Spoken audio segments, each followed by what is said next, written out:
দুনিয়া চিরস্থায়ী দুনিয়া না, এই দুনিয়া হলো অস্থায়ী।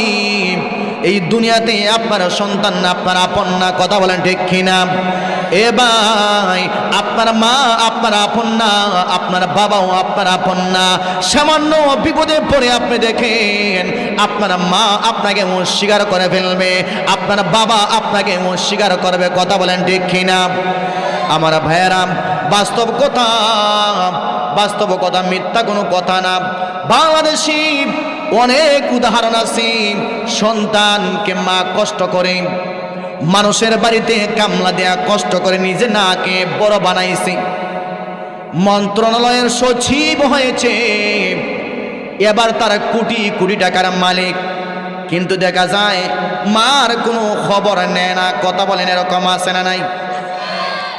মার কোনো খবর নেয় না, মার দেখাশোনা করে না। ওই লোকটা তাকে মন্ত্রণালয়, কিন্তু মা তাকে রাস্তায়, এরকম আছে না নাই? এই যে দেখেন, বাস্তব একটা কথা, এই যে আল্লাহর বান্দি, এই ঘটনা ভাইরাল হয়েছে। সন্তানকে মা কষ্ট করে করে সচিব বানাইছে, সচিব। কি বলেন, কি পরিমাণ বেতন পায়? কিন্তু আল্লাহর বান্দা, আল্লাহর বান্দি রাস্তায় রাস্তায় তাকে, সন্তান কোনো খোঁজ খবর নেয় না।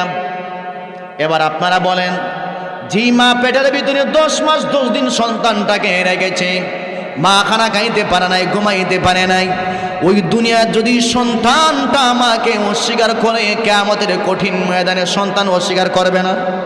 কথা বলেন না কেন? কিয়ামতের কঠিন ময়দানে সন্তান তারা আগেই অস্বীকার করবে, কারণ যেই ময়দানে কেউ কাউকে পরিচয় দিবে না।